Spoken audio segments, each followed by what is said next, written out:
I feel sick, y'all. I mean, y'all already probably know, but I feel sick. I'm not doing so good right now as a Heat fan. Let me tell y'all about my night, right? I was at the basketball courts, as I usually am. We got there at about 6 o'clock, and me and all the boys are talking about the draft lottery tonight because, of course, it's going to be an interesting one. So we were talking for a little bit, then we end up start playing, and I don't check my phone till about an hour and a half later. It was 7:30, so the lottery already happened. So I was like, oh, shit, let me check my phone. Let me see who won. So I pull out my phone, and I see the notification that the Dallas Mavericks won the draft lottery.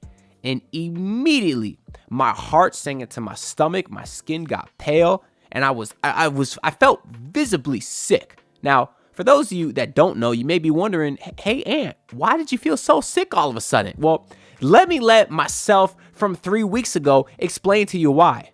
If Dallas ends up winning the lottery, that would have been us. That would have been the Heat.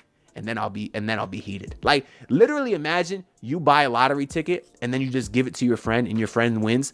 That's what this would be. So I will be tuned into the draft lottery praying that doesn't happen, because then I might not be able to sleep at night. That's right. As I said in my video 3 weeks ago, where I was talking about the draft lottery and explaining how the odds worked, I mentioned that had the Heat missed the postseason, meaning if they didn't win those two meaningless play-in games as a 10th seed to make the playoffs and get their ass kicked in humiliating fashion by the Cleveland Cavaliers, we would have had the 11th pick instead of the Cleveland Cavaliers. That means that those ping pong balls that were assigned to the 11th overall pick would have been the Miami Heats, and they would have won the first overall pick, and they would have got Cooper Flagg. So now I'm sitting here going insane because we're sitting here with what? With almost nothing. Listen, I don't mean to be so negative. I even had a comment on my channel within the last couple of videos, and they were like, oh, stop being so negative. It's getting annoying. And I was like, let me respond nicely to this comment, because maybe they're new here. Maybe they don't know how I operate. I don't like to believe that I'm positive or negative. I like to call myself a realist, right? A lot of Heat content creators, they're known for a certain thing or have a certain agenda, whether they're generally optimistic or generally pessimistic. I don't think I fit into either of those, because I think I'm a realist, is how I like to call it. Now, obviously, I get really hyped when they win and really down when they lose. I kind of play both sides to a hyperbole to a little bit, but even me acknowledging that is making me a realist, because although I may get really happy after wins or down after losses, this is a reaction channel. I'm reacting to the games, but overall, it doesn't change my general view on this team, which is they're in a bad spot right now, which is kind of what I explained to this comment that said I was always negative, because think about where we're at right now, right? We just lost in historic fashion. Literally, it was the biggest blowout by total series deficit in NBA playoff history. We just lost by that margin to the Cleveland Cavaliers, who are about to get gentlemen swept in the second round by the Indiana Pacers. They just got their ass kicked in game 3, and now Donovan Mitchell might miss some time with his ankle. So it's like, we didn't even lose to the team that might be the eventual champion. And it's like, okay, we got our ass kicked, but the Cavs just dominated everyone. No, the Cavs went from kicking our ass to getting their ass kicked. So we don't even have anything to feel good about right there. And then on top of that, there was even more misfortune, because going back to the Warriors pick that we still have, the 20th overall pick, if you remember, the Warriors were tied with the Grizzlies and Milwaukee Bucks for the odds there, because they had the same record. So there was a random drawing to determine who would get 18th, 19th, and 20th. And of course, the Heat fell to 20th. So even just a little bit more of bad luck that was sprinkled onto our season. And now, of course, you have the Mavericks winning the lottery, which would have been our draft pick. And even on top of all that, I'm watching Dwayne Wade, and I see that he tweeted out something because the Utah Jazz fell to 5. And he's like, there was once a good player that was selected with the 5th overall pick. So here's our best player in franchise history. No, he's not an owner of us. He's with the Utah Jazz, which just makes me sick in general. You had the Miami Heat official account tweet out right after the Mavericks won the lottery a clip of Pat Riley saying that Tyler Hero's ignitable. And it's like, read the room. We don't want to hear about ignitable Tyler Hero right now. You know when he wasn't ignitable? In game 4 of the playoffs where he scored 4 points. Come on now. And don't say that I'm being too negative, because even Brendan Tobin, who is generally one of the most positive guys in Heat Twitter, I know he does the whole drinking bid after bad losses and stuff, but in general, He drinks the Heat Kool-Aid. And even he was crashing out on Heat Twitter, put out this long statement in all caps saying, "We lost Jimmy, we didn't get Dame, our point guard broke his neck and he's getting investigated, our president is ribbiting like a frog, Coach Spo lost his mojo." There's just so many other things that I didn't get into, which is why that this whole season is just so depressing. Now, maybe the only thing I could hang my hat on is that 42.4% of y'all are subscribed to the channel. You're greatly appreciated. Now, for the other 57.6%, you better get on that. I appreciate y'all too. Let's get back into the video. Had the Heat missed the playoffs and kept that 11th overall pick, maybe we wouldn't have won the lottery. Maybe the lottery is truly rigged and it would have been rigged for the Mavericks one way or another. Because think about it. I mean, the Cavs got the #1 overall pick to get LeBron. The Bulls got the #1 overall pick to get Derrick Rose from Chicago. That lottery the Heat were supposed to win also. They got screwed back then too. The Pelicans got the #1 overall pick after trading Anthony Davis. They got Zion. And now, of course, the Mavericks, after trading away Luka Doncic, they're blessed with Cooper Flagg. How is that fair? I don't know. The only way I'm going to try to sleep at night is by just praying it was rigged either way and there was nothing that the Heat could have done about it. But, like, why did the Mavericks deserve this? After their poor mismanagement to trade Luka Doncic, they get rewarded for it? Come on now. Now, I do feel good for the fans. The fans certainly went through hell this year. I can't even imagine what it was like to be a Mavs fan this year. So I do feel good for them. They actually, funny enough, won the WNBA lottery also, and they got themselves Paige Beckers, who is a stud, of course. Like, she is awesome. So it is a pretty cool time for basketball fans in Dallas. They now have Cooper Flagg and Paige Beckers running both of their programs.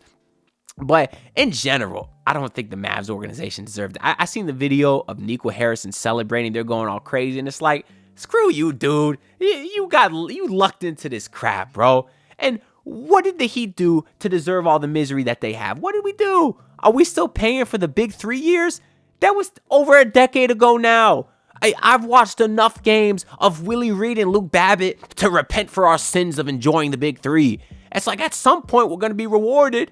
It has to happen, though. It has to. Like, I acknowledge, though, that in life in general, not just sports, that it's never as bad as the bad times. It's never as bad as rock bottom. And usually every rock bottom is filled with a great time. So you would have to think that the positives are coming at some point. I don't know what it is, but you just have to think that it's happening at some point. But, I mean, look at these draft lottery odds. A 1.8% chance of the Mavericks to get the top pick, they got it. The top 4 actually rounded out by the Spurs, the 76ers, and the Hornets. So the 76ers jumped up too. Actually, the only team that had the 14% chance to remain in the top 4 that did was the Hornets. Every team fell. The Jazz fell, the Wizards fell, the Pelicans fell. I guess from a Heat fan perspective, it's good that the Wizards and Hornets fell because they're in the same division as us. So it's nice that they're not getting, a necessarily definitive game-changing piece to add to their roster. And for Philly to jump all the way to number 3, it's like, I mean, my God, that team's been tanking for 15 years now, so I'm not going to say they necessarily scare me. But yeah, it's rough times right now. I mean, you know what would be funny, though? If that Heat's number 20th pick ends up turning into a better player than Cooper Flagg. Who knows? It's funny to talk about this stuff because for all we know, we can look back 5 years from now, and I'm laughing at myself, crying that we didn't get Cooper Flagg when he turns into a scrub, and the Heat end up drafting, I don't know whoever the hell they end up drafting, and he turns into a Hall of Famer. Who knows? Maybe they get Rasheer Fleming or someone. He turns into a Hall of Famer. I don't know, but that would be funny to look back and see. Before the Heat made the playoffs, I was a big proponent of them missing it. I did say multiple times that I prefer the 2% chance at Cooper Flagg, and people laughed at me. We see how that worked out. But I'm not even one of those people that likes to brag about being right. Like, I think that's pretty stupid because I wish I was wrong. I am a Heat fan first, not a guy who wants to be right first. Like, I'm mad that I was right. I wish the Heat would have went into the first round versus Cleveland and kicked their ass, and I would have been thrilled to be wrong. I would have been up here showing you all the receipts of me being wrong gladly. Because I'm not one of those people that cares about being right, truthfully, because most of the time I'm not. But unfortunately, this time I was. I wanted to miss the playoffs. I wanted the lottery pick, the extra lottery pick. because we also would have had 4 tradable first round picks right away. And of course, right now, the Heat only have 3 tradable first round picks. Now, we could get that 4th pick back by asking Charlotte to send us our 2027 pick back, and then we send them a different first round pick and maybe like a couple second round picks to incentivize them. But then it's like, now we're losing even more assets just to correct mistakes that we made in the past, which is what we've been doing for years. And that's why we have no assets to begin with. We have to trade second-round picks to get off of Dwayne Dedmon and KZ Okpala and all these other guys because we keep making mistake after mistake after mistake when it comes to asset management. And now you're sitting here in an offseason when a guy like Giannis Antetokounmpo may be available. And don't you think it would have been nice to have a 4th tradable first-round pick already? Because now it's complicated. What happens if the Bucks come to us, hey, Giannis said he's interested in coming to the Heat. What do you got? And we're like, well, right now we have 3 first-round picks, but we could get a 4th. Let's just talk to Charlotte first. And guess what happens when the Heat are talking to Charlotte? The Bucks are going to be on the phone with the Spurs or the Rockets or the Thunder making deals because those teams already have their first-round picks. If you're watching this video, then you are an elite ball knower, so why not take advantage of it with MyBookie? Listen, y'all, throughout the NBA playoffs, I'll be using their live betting feature to smash the Davion Mitchell overs and smash the Rudy Gobert unders, and then using their early cash out option to stack up the profits.